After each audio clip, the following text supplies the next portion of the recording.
La bruja debe morir. ¿De qué modo los cuentos de hadas influyen en los niños? Autor Sheldon Cashdan. Capítulo 7.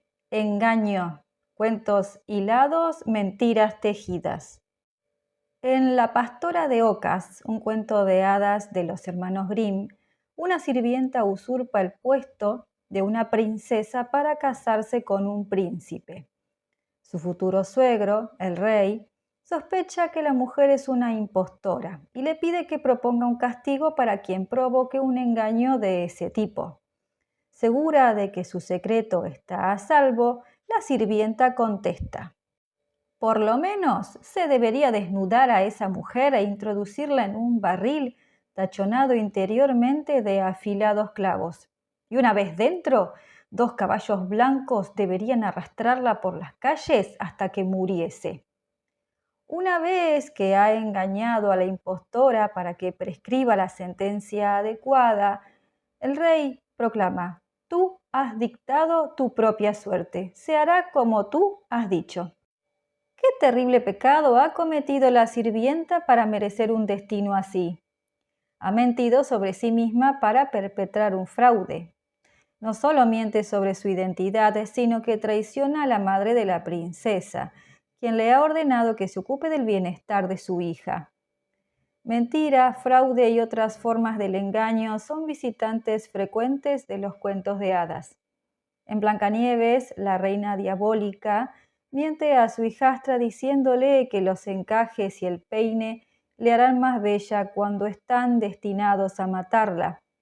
En El gato con botas, el gato cuenta una serie de mentiras para engañar al rey y hacerle creer que su dueño es el acaudalado marqués de Carabás.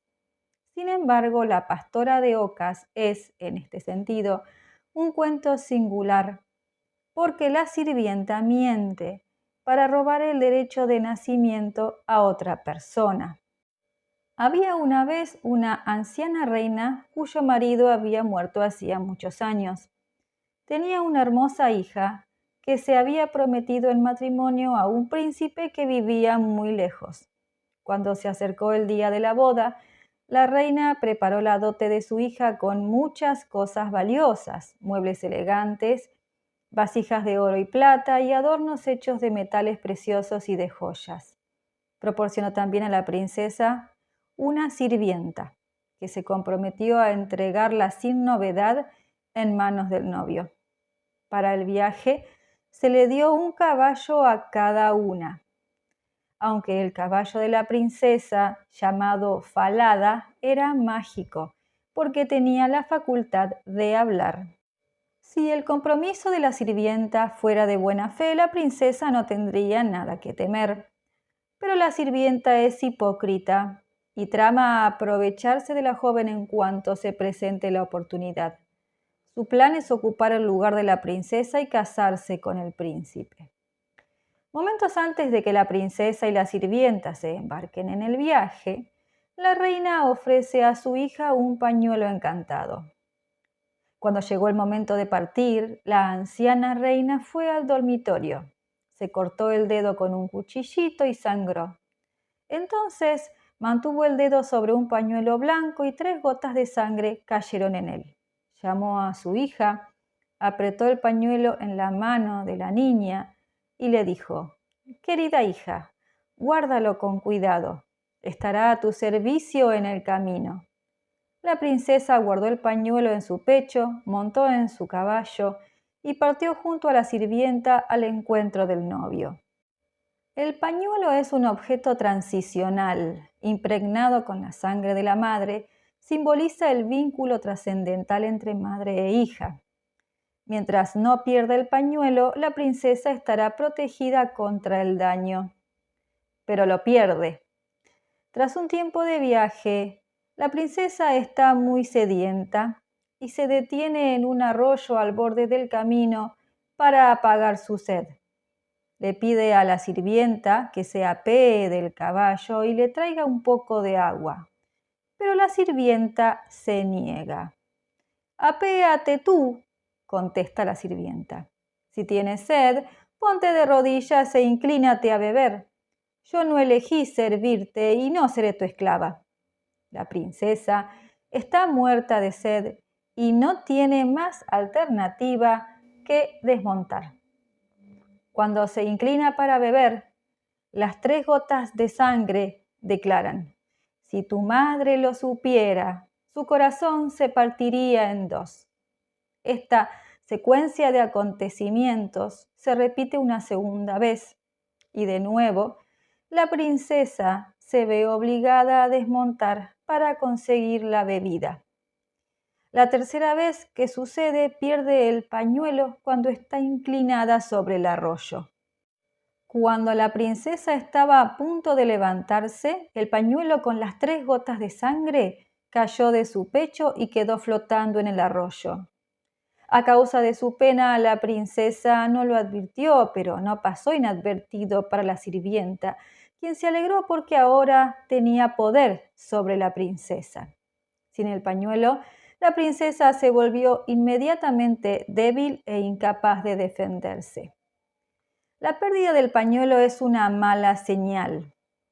Una vez que ya no lo tiene en su poder, la princesa es vulnerable a la influencia de la sirvienta. El relato deja claro que la pérdida del pañuelo, la personificación concreta del amor y la protección de la madre, es el resultado del descuido de la heroína y no tiene nada que ver con lo que la sirvienta haya dicho o hecho. La negligencia de la princesa significa el abandono de sí misma y sugiere que ella no aprecia la contribución que su madre hace a su bienestar psicológico. Actitudes similares mantienen los niños que hacen caso omiso de las preocupaciones parentales. Las entienden como un desafío a su independencia.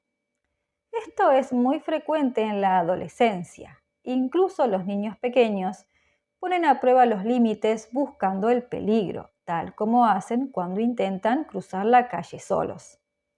La pastora de Ocas transmite a los pequeños lectores la idea de que la preocupación de una madre es sinónimo de preocupación por el propio yo y de que esta preocupación debe ser aprovechada para permitir que el yo tenga apoyo y alimento. Sin el pañuelo, la princesa tiene socavada la energía vital y es incapaz de defenderse por sí misma.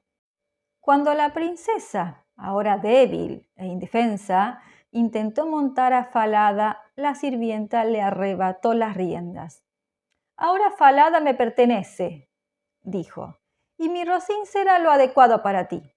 Luego, con duras palabras, la sirvienta ordenó a la princesa que cambiara la indumentaria real por sus pobres ropas. Le obligó a jurar que no diría nada sobre el incidente al llegar a la corte y le amenazó con quitarle la vida si se negaba. Asumir la identidad de otra persona es un tema habitual en los cuentos de hadas y un componente rutinario de los juegos infantiles. En la niñez, muchos juegos simulados, casa, doctor, escuela, ensanchan el mundo experimental de los niños y les permiten probarse diferentes personajes. Cuando una niña pequeña se pone los zapatos y las alhajas de su madre y posa delante del espejo, experimenta lo que siente una madre. Los niños emulan a su padre tiznándose bigotes en la cara y pisando fuerte con las botas paternas. Al incorporar en sus juegos habituales los movimientos y el comportamiento de profesores, padres y hermanos mayores, los niños se preparan para los papeles que están destinados a interpretar posteriormente en la vida. Pero sumergirse temporalmente en una alteridad imaginaria es diferente de convertirse realmente en otra persona. Ferdinand de Mara, cuyas hazañas fueron relatadas en el libro El gran impostor y en una película del mismo título, vivió gran parte de su vida pretendiendo ser otra persona.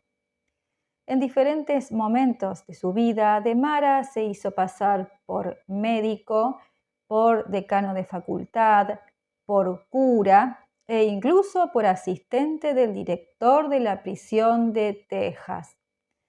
Demara era diestro en prácticamente todas las ocupaciones que mantuvo y podría haber triunfado en la mayoría de las profesiones simplemente con haber sido él mismo. Pero era incapaz. Incluso después de haber sido descubierto, continuó con sus imitaciones, lo cual revelaba una insatisfacción profunda con quien verdaderamente era. La princesa y su sirvienta continúan el viaje hasta llegar al palacio del príncipe. Privada del pañuelo y de las galas reales que la identifican como la verdadera novia, la princesa contempla con impotencia que el príncipe da la bienvenida a la sirvienta.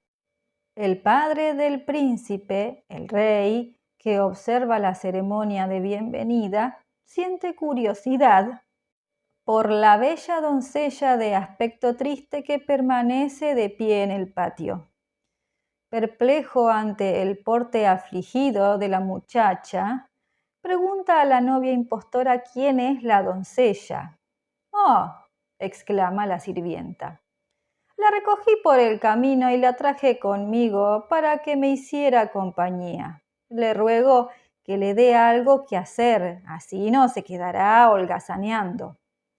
El rey llama a Conrado, un pastor de ocas local, y le dice que ponga a trabajar a la doncella de aspecto triste. «Puede ayudarte a cuidar de las ocas», le dice. Conrado toma de la mano a la muchacha y se la lleva. La mentira que sobre la identidad de la princesa dice la sirvienta al rey es la tercera de una serie de ellas. La primera aparece cuando la sirvienta promete a la reina que cuidará de su hija. La segunda, cuando se hace pasar por la princesa y ahora miente sobre la identidad de la princesa. Naturalmente, la mayoría de las mentiras presentes en la pastora de ocas las dice la sirvienta. Pero en El enano saltarín prácticamente todo el mundo miente, incluso la heroína y el hombrecillo de quien la historia recibe el nombre. Sin embargo, la mentira más atroz la dice el padre de la heroína. Una mentira con otro nombre. El enano saltarín empieza con un molinero jactándose ante el rey de que su hija puede convertir en oro la paja que hila.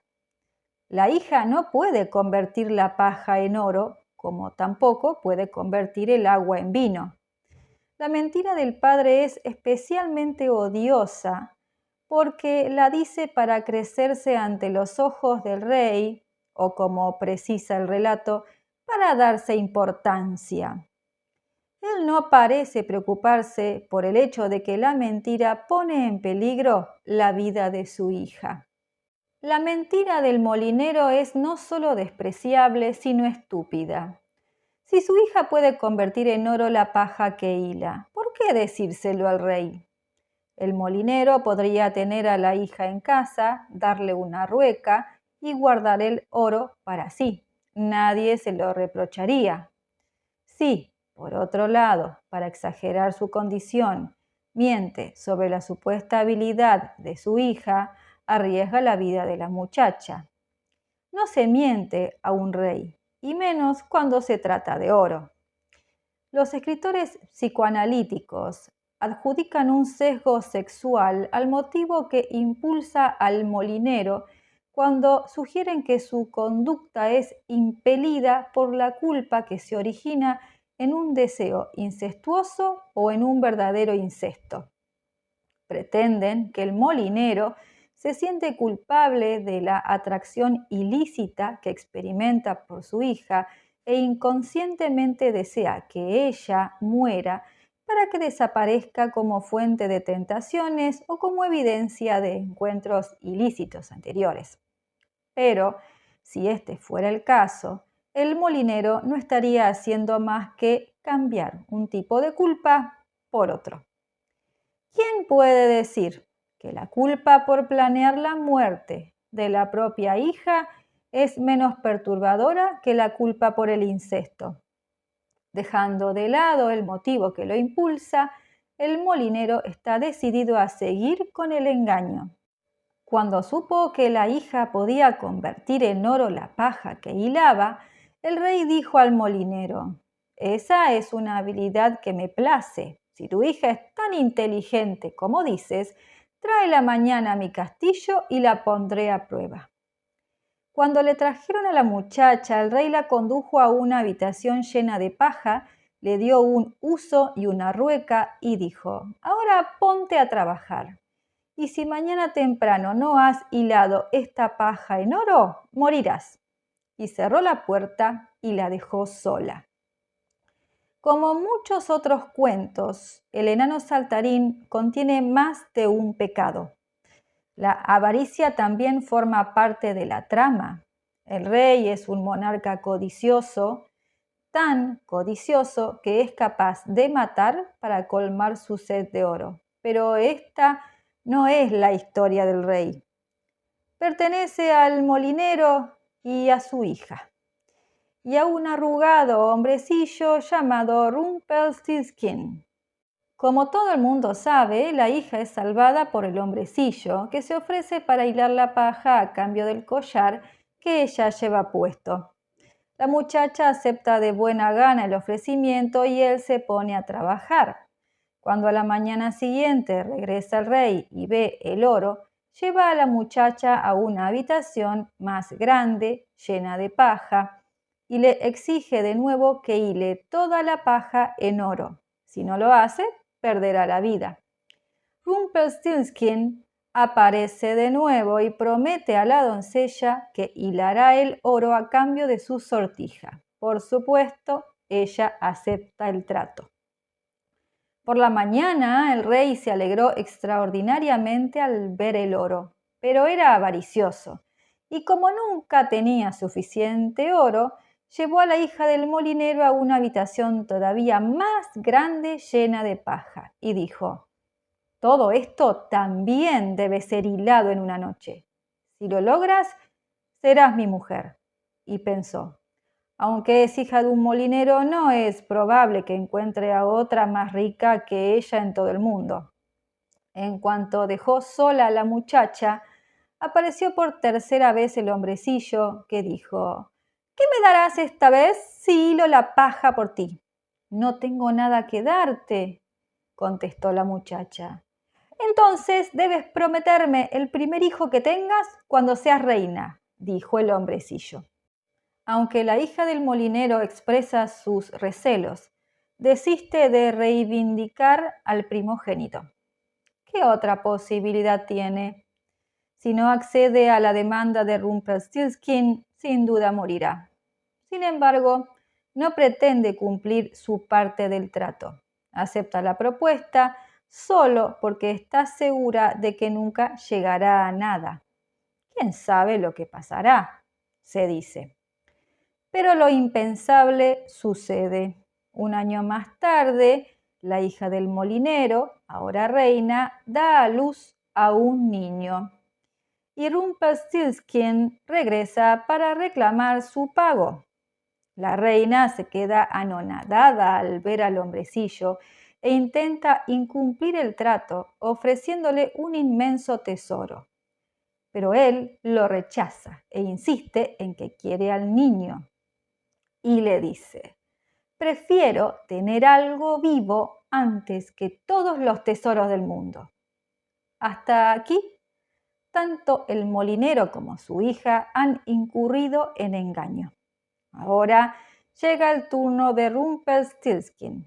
Hace una propuesta a la reina en la que se ofrece a renunciar a la reclamación del niño si ella adivina su nombre. Pero este ofrecimiento, aparentemente graciable, está saturado de doblez. En los cuentos de hadas, los enanos y los gnomos no tienen nombre. En Blancanieves, los hermanos Grimm se refieren a los 7 enanos simplemente como los enanos. Alérgico, gruñón, vergonzoso y los demás son nombres inventados por Walt Disney.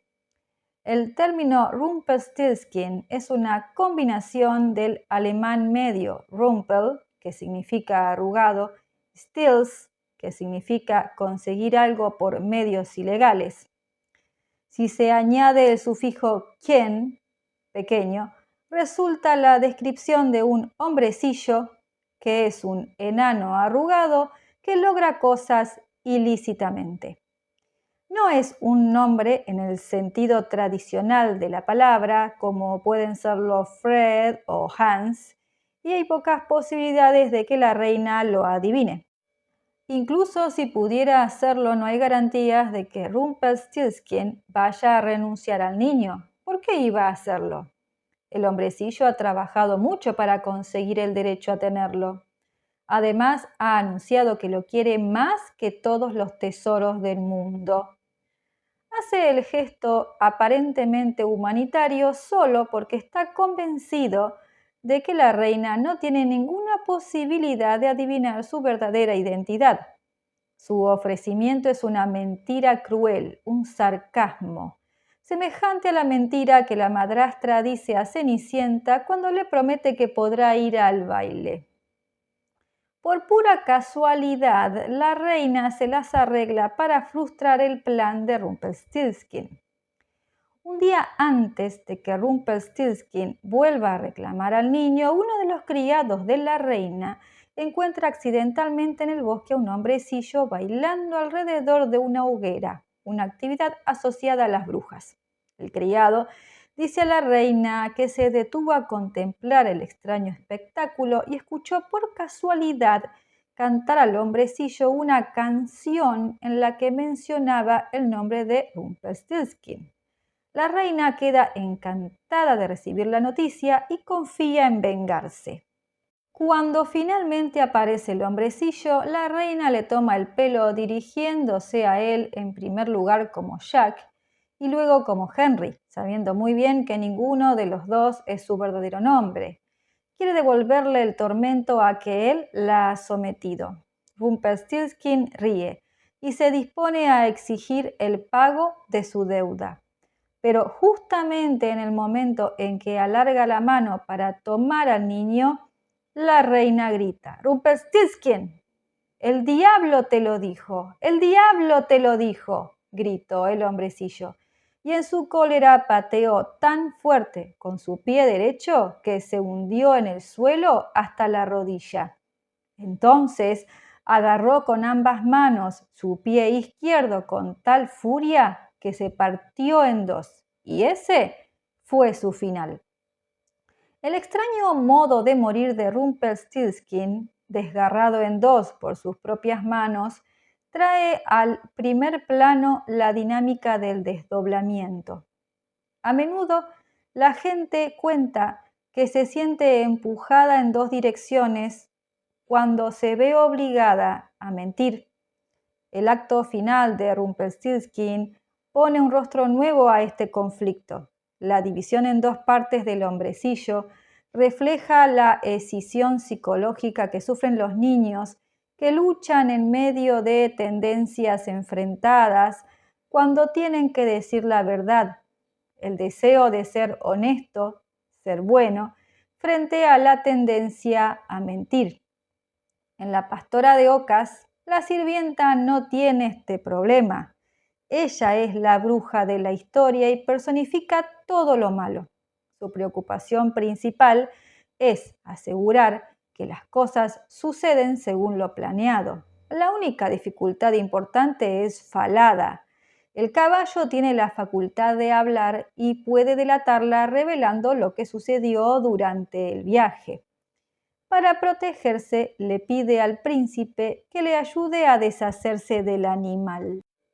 «Querido esposo», dijo la falsa novia al príncipe, «te ruego que me hagas un favor». «De todo corazón», contestó él. «Envía a buscar al matarife y que corte la cabeza al caballo que me ha traído hasta aquí. El animal fue muy fastidioso durante el viaje». El príncipe prometió que así se haría. La afirmación de que Falada le había causado problemas durante el viaje es la cuarta mentira que dice la sirvienta. Su interminable engaño deja claro que una vez que se empieza a mentir, es necesario seguir mintiendo para tapar las mentiras anteriores. La enmarañada red que se teje se vuelve cada vez más compleja y sinuosa. Cuando la orden de matar a Falada llegó a oídos de la princesa, comprendió que no tenía poder para impedir la muerte del animal. Sin embargo, visitó en secreto al matarife y le prometió una moneda de oro si le hacía un favor. Hay en la ciudad una puerta muy oscura por la que debo pasar cada mañana y cada noche, le dijo. Por favor, tenga la amabilidad de clavar en ella la cabeza de Falada y así podré verla cada vez que paso por allí. El hombre se lo prometió y clavó la cabeza del animal en la puerta. Cuando la mañana siguiente la princesa y Conrado pasaron temprano con su rebaño por la puerta, la princesa alzó la vista hacia su amado corcel y exclamó: «¡Ay, Falada, qué de ahí cuelgas!». La cabeza contestó: «Ay, joven reina, qué mal lo pasas. Si lo supiera tu madre, su corazón ciertamente se partiría en dos». Las palabras que pronuncia la cabeza de Falada son un eco de las palabras que salieron antes del pañuelo, lo que significa que también es un objeto transicional. La pastora de ocas no ha sido abandonada. El espíritu de su madre aún forma parte de ella. El diálogo entre la princesa y la cabeza de Falada se repite cada mañana y cada tarde. Del mismo modo que en Reshonkouti y en Sheshien los huesos sobreviven al animal del que formaban parte, la cabeza del caballo, haciéndose eco de los sentimientos de la madre, sobrevive a Falada. Cada vez que la pastora de ocas pasa por la puerta, las palabras del caballo la exhortan a que se sobreponga a las circunstancias actuales y justifique la confianza que su madre ha depositado en ella. Solo así puede adquirir confianza en sí misma. Transcurren los días y la princesa trabaja en el prado junto al pastor de ocas. De vez en cuando hace una pausa para peinarse y permite que su cabellera dorada caiga libremente. El pastor de ocas cree que los cabellos son de oro y trata de tomar algunos para él. Pero cada vez que se acerca a la princesa un violento huracán, se lleva su sombrero y él tiene que correr a buscarlo. Frustrado por estos extraños sucesos, Conrado se queja al rey de la pastora de ocas. «No seguiré cuidando las ocas con esa muchacha», dice al monarca. Cuando el rey le pregunta por qué, el pastor de ocas le cuenta los incidentes con el sombrero y las misteriosas conversaciones de la muchacha con la cabeza de caballo. Intrigado por lo que está sucediendo, el rey se coloca al lado de la puerta de la ciudad y oye los diálogos entre la cabeza de caballo y la joven. La llama a su presencia y le pide que le diga lo que hay detrás de estos extraños acontecimientos. «No me atrevo a decírselo», contestó.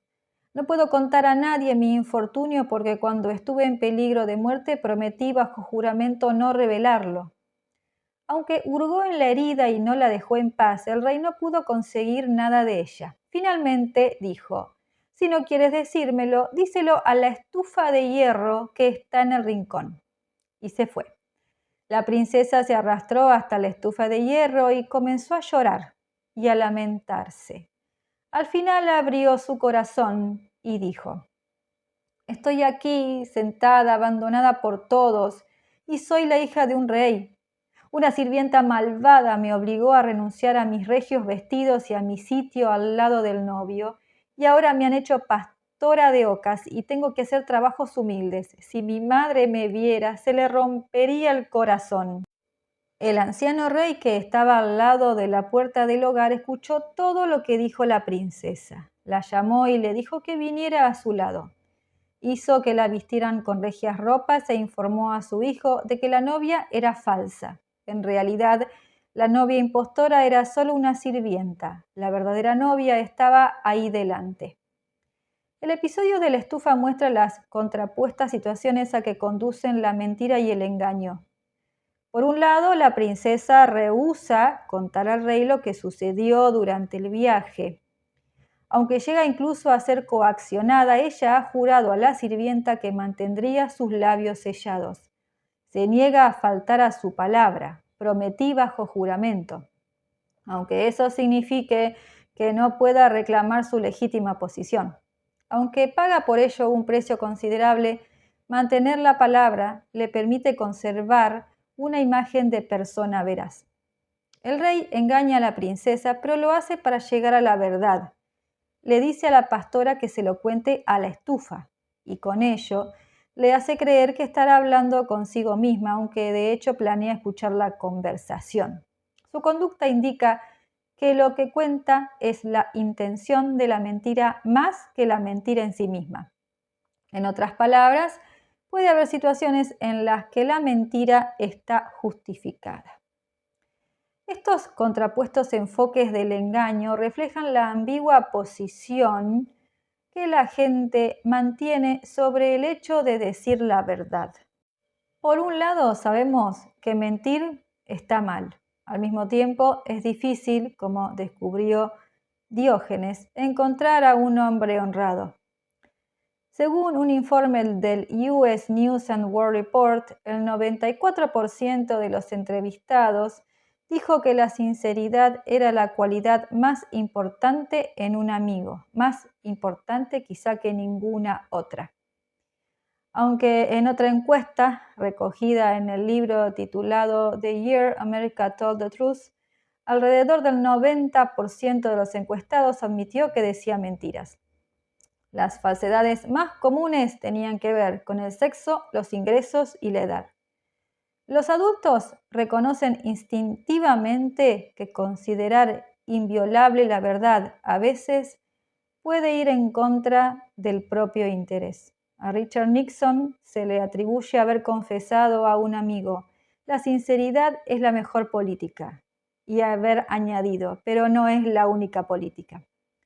Parece que los presidentes posteriores adoptaron este consejo y lo aplicaron no solo a los asuntos internacionales, sino también a los personales.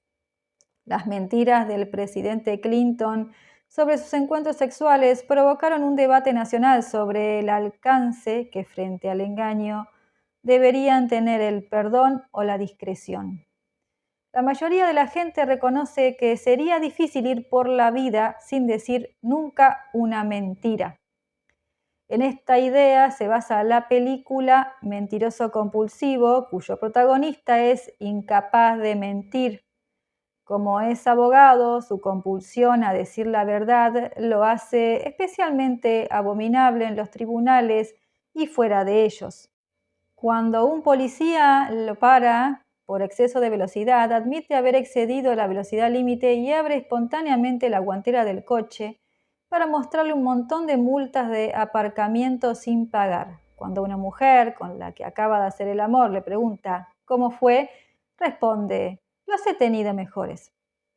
En algunos cuentos de hadas, mentir no solo no está tratado con ambigüedad, sino que es realmente recompensado. En El gato con botas, el gato miente al rey diciéndole que su dueño es un marqués y le hace creer que el marqués es rico y posee vastas extensiones de tierra. En vez de ser castigado, el gato se convierte en un personaje de gran importancia y su dueño, con quien se confabula para el engaño, se casa con la hija del rey. La mentira también se trata con benevolencia en El príncipe rana. La princesa dice a la ranita que la amará y la cuidará, incluso que compartirá cama con ella, a cambio de un simple favor. Todo lo que pide es que la rana recupere su pelota del pozo donde ha caído. «No llores», dijo la rana, «yo te puedo ayudar. Pero, ¿qué me darás si saco tu pelota?» «Todo lo que quieras, querida rana», dijo ella, «cualquiera de mis vestidos, mis perlas y alhajas, o incluso la corona de oro que llevo puesta. Tus ropas, tus perlas y alhajas, o tu corona de oro no son para mí», contestó la rana, Pero si tú me quisieras y me tomaras por compañero y me dejaras sentarme a tu mesa y comer de tu plato y beber de tu copa y dormir en tu camita, si me prometieras todo eso, me zambulliría en el agua y sacaría tu pelota de oro. Oh, sí, contestó la princesa. Te prometo todo lo que quieras si me consigues mi pelota. Pero pensó para sí, ¿qué tonterías dice? Como si pudiera hacer otra cosa que estar sentado en el agua y croar junto a otras ranas, o le fuera posible ser compañero de alguien. Claramente, la princesa no piensa cumplir su palabra. Una vez que consigue la pelota, no quiere saber nada de la rana. Esto se hace evidente en el momento en que la rana acude al palacio a cobrar la deuda. La princesa se niega a permitirle comer de su plato y tampoco le deja beber de su copa, como le había prometido. Solo cuando su padre la reprende porque hay que mantener la palabra, ella deja que la rana se siente a su lado, pero lo hace con repugnancia. La princesa pone un límite cuando la rana la sigue a su habitación y le pide subir a la cama. Ella se niega, pero la rana insiste y recuerda a la princesa su promesa. La princesa monta en cólera y estampa a la rana contra la pared. Ahora te callarás, rana asquerosa, grita. Para su sorpresa, la rana se transforma milagrosamente en un hermoso príncipe. ¿Qué está pasando? Se supone que la princesa besa a la rana, no que la lanza contra la pared. Pero en la historia recogida por los hermanos Grimm no se menciona ningún beso. Hay una versión del príncipe rana en la cual la princesa sí besa a la rana, aunque lo hace después de haber dormido 3 meses con ella. Los hermanos Grimm nunca publicaron esta versión. Aparentemente era demasiado verde y muy poca gente sabe que existe. Entonces, ¿de dónde surgió la idea del beso? Lo más probable es que a lo largo de los años fuera añadida por los cuentistas, que debieron de sentirse obligados a retratar a la princesa más cariñosa y más honrada de lo que realmente es. Después de todo, ella no debería ser recompensada con un hermoso príncipe después de haber mentido con tal descaro, ni desde luego después de arrojar a la rana contra la pared.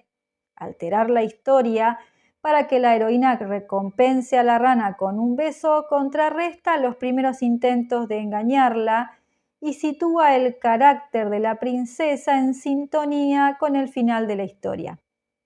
Pero si respetamos la versión original, la que publicaron los hermanos Grimm, la verdadera naturaleza de la princesa es claramente la de una mentirosa. La razón por la que a veces los cuentos de hadas recompensan a la mentira en vez de castigarla puede estar relacionada con el papel que desempeña en el desarrollo del niño. Decimos a los niños que no hay nada peor que una mentira y que decir la verdad es una virtud. Apoyamos la conducta del pequeño George Washington, quien al confesar a su padre que fue él quien había talado el cerezo, proclamó: "No puedo decir una mentira". No obstante, mentir cumple a veces importantes funciones relativas al desarrollo. Algunos investigadores sugieren que si un niño pequeño dice una mentira a su madre y la madre la cree, el niño es capaz de concluir que la madre no sabe lo que él está pensando. Y si ella no conoce sus pensamientos, no puede controlarlo. En circunstancias así, mentir permite a los niños liberarse mentalmente de sus padres y de este modo contribuye al desarrollo de la identidad personal. Obviamente, los niños mienten por diferentes razones. Mienten para protegerse cuando han hecho algo malo y para engrandecerse a los ojos de los padres y de los compañeros de juego. También se enseña a los niños a mentir para suavizar ciertas situaciones sociales.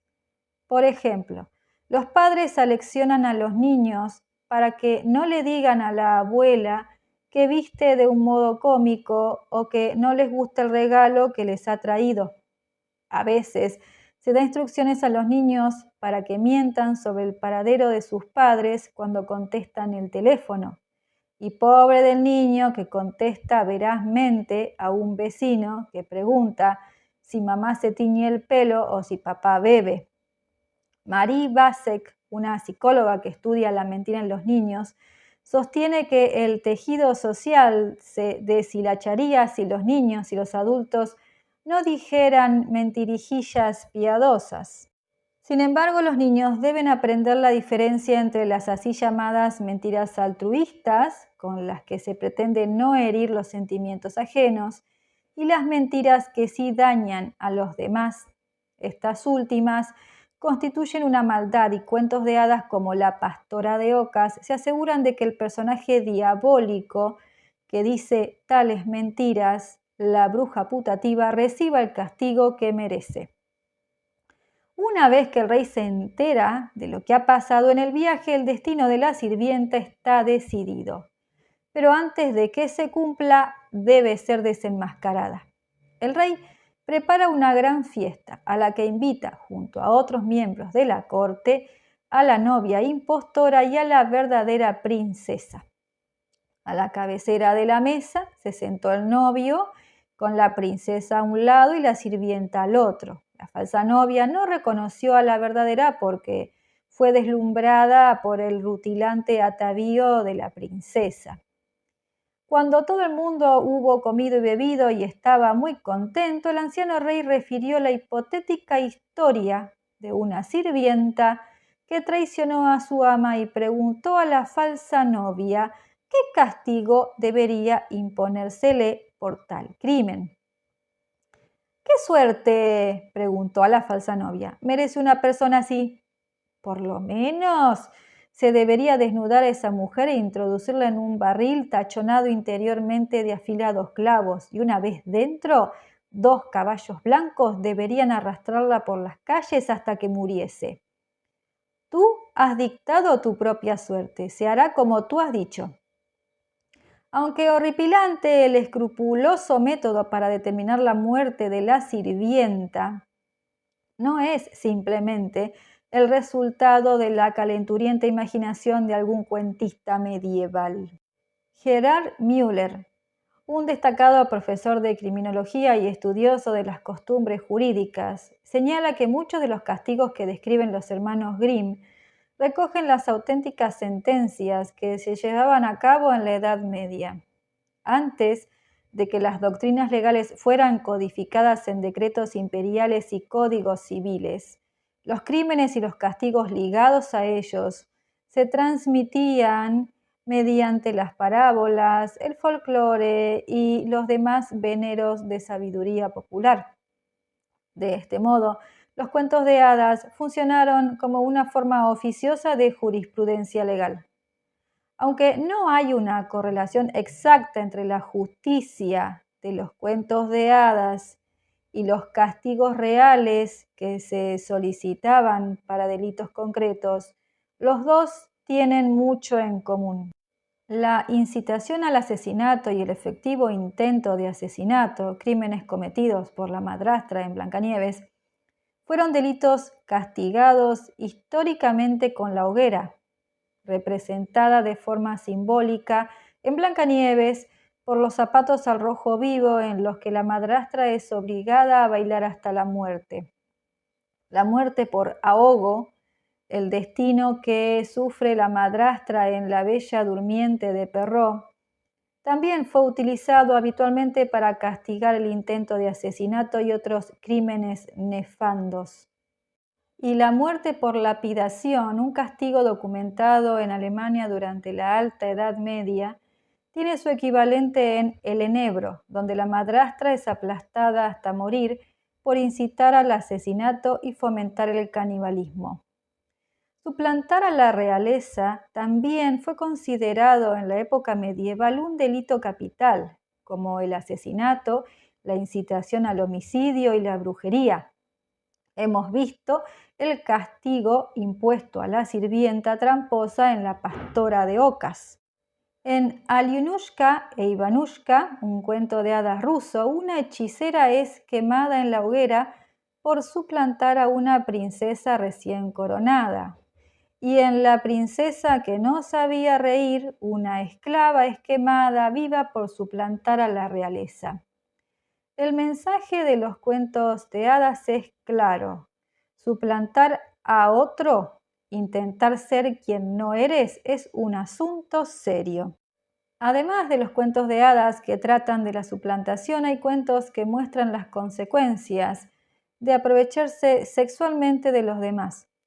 Uno de ellos es La princesa Avril, un cuento de hadas francés, escrito por Marie-Jeanne L'Héritier, prima de Charles Perrault. La historia presenta a un príncipe perverso que se aprovecha de dos hermanas para destruir a una tercera, de quien tiene motivos para odiar. Asegúrate de que es verdad cuando dices te quiero. Finette, la heroína del relato de L'Héritier, es la más joven de tres hermanas. Es virtuosa, seria e ingeniosa, mientras que sus dos hermanas mayores, Non-la-Chant y Babilard, son justo lo contrario. Non-la-Chant, llamada así adecuadamente, es descuidada y perezosa. Desprovista de cualquier ambición, no solo pasa el día pavoneándose con los botones desabrochados y el pelo despeinado, sino que se niega a quitarse las chanclas alegando que está demasiado cansada para vestirse. Su hermana Babilard, charlatana en francés, no es mucho mejor que ella, es una chismosa infatigable y habla sin parar. Incapaz de tener la boca cerrada, sufre de lo que L'Héritier llama un prurito frenético de parloteo. Un día, el padre de las tres princesas decide partir a las cruzadas. Preocupado por el bienestar físico y también moral de sus hijas, consulta a un hada sabia, quien le aconseja que encierre a las tres princesas en el castillo. Le dice que como regalo de despedida, dé a cada una de ellas una rueca mágica de cristal, un símbolo tradicional de la virginidad.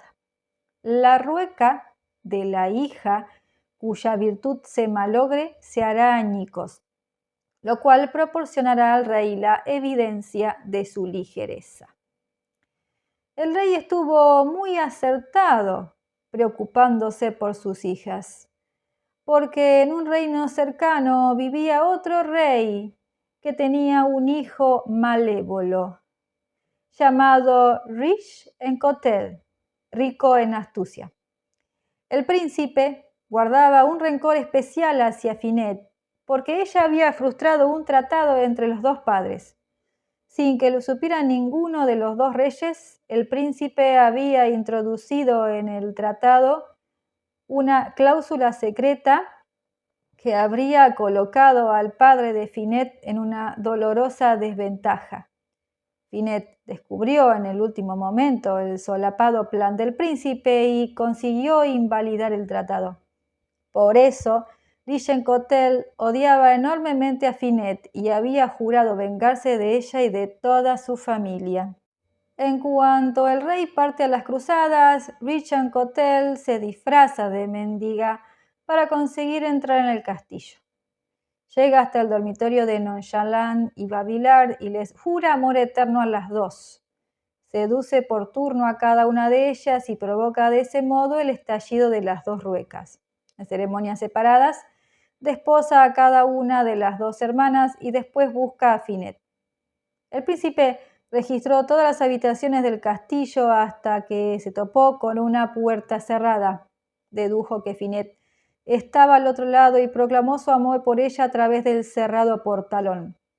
Sentada en silencio al otro lado, Finette escuchó la propuesta del príncipe, pero no se movió. Ella era infinitamente más lista que sus hermanas y reconoció a Richencotel por lo desvergonzadamente mentiroso que era. Como Finette se negaba a abrir la puerta, Richencotel la derribó y encontró en pie a Finette retándolo con un martillo en la mano. Ella le gritó: «Príncipe, si te acercas más a mí, te partiré la cabeza con este martillo». El príncipe se dio cuenta de que Finette hablaba en serio y dio marcha atrás. Decidió que por el momento la prudencia era el mejor ingrediente de la valentía. Es evidente que Finette no es una princesa doliente. Contrariamente a otras heroínas de cuentos de hadas, que suelen ser dóciles y sumisas, ella es fuerte y positiva.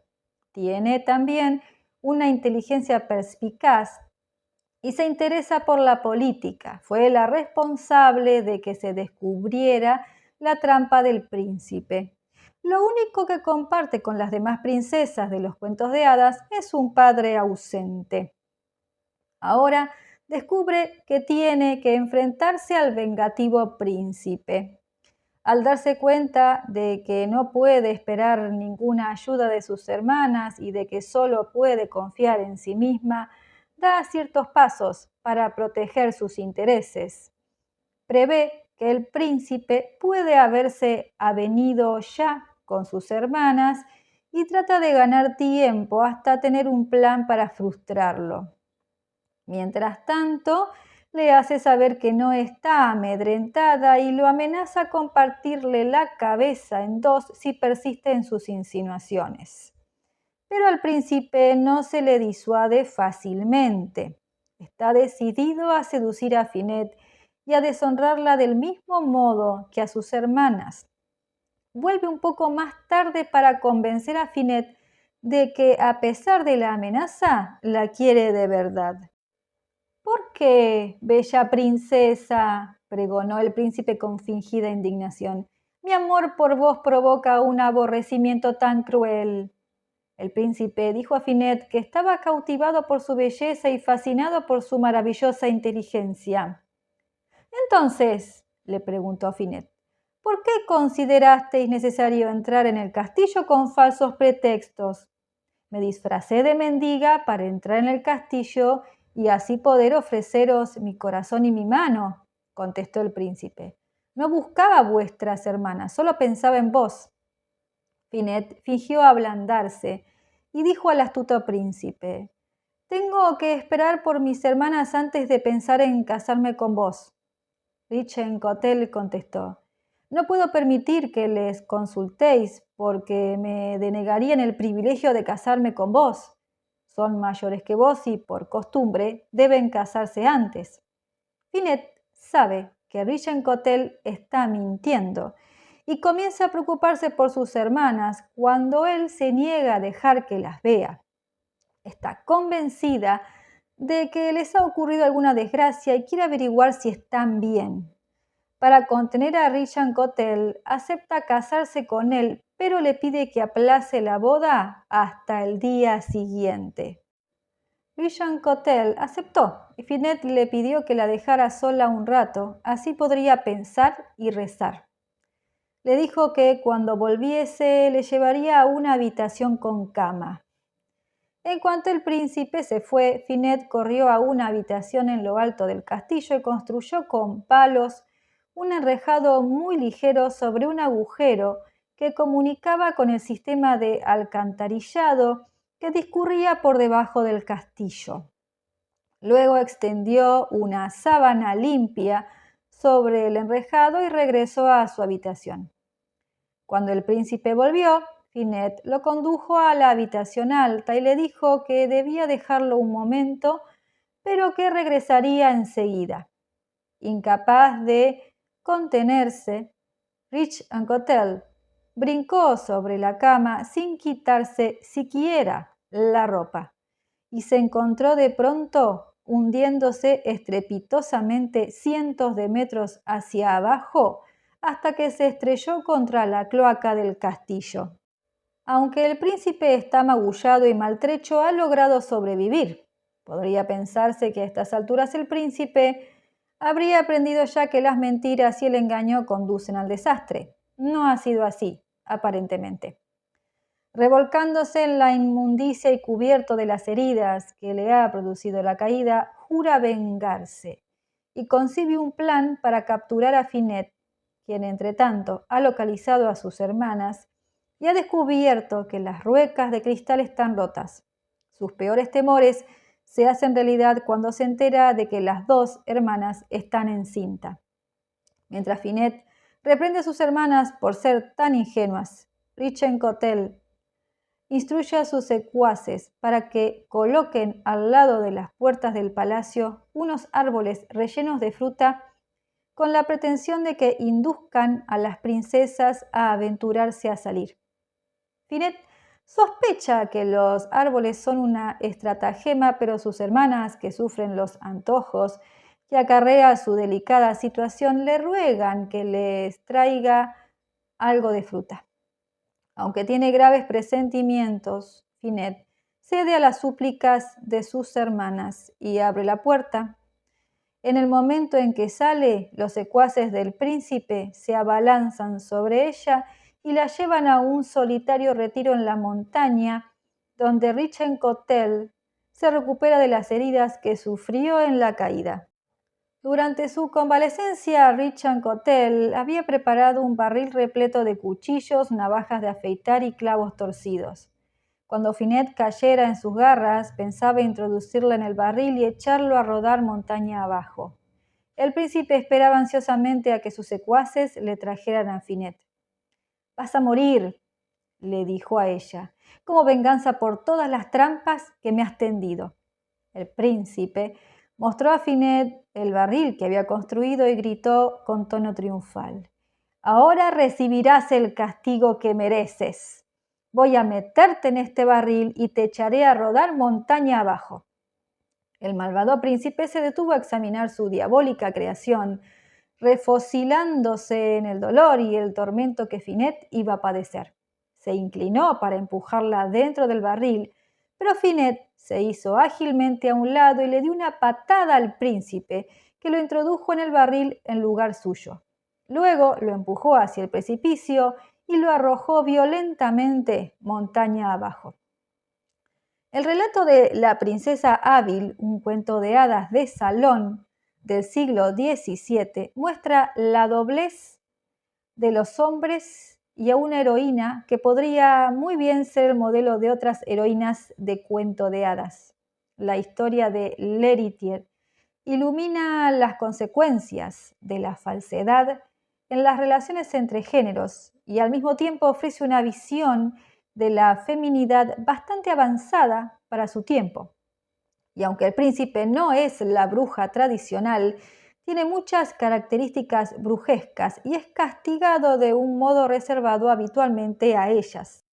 Los cuentos de hadas que presentan el engaño como un modo compulsivo de mentir, una apropiación fraudulenta de otra identidad o una utilización del sexo para imponer la venganza, ayudan a combatir las tendencias del yo que socavan las relaciones significativas.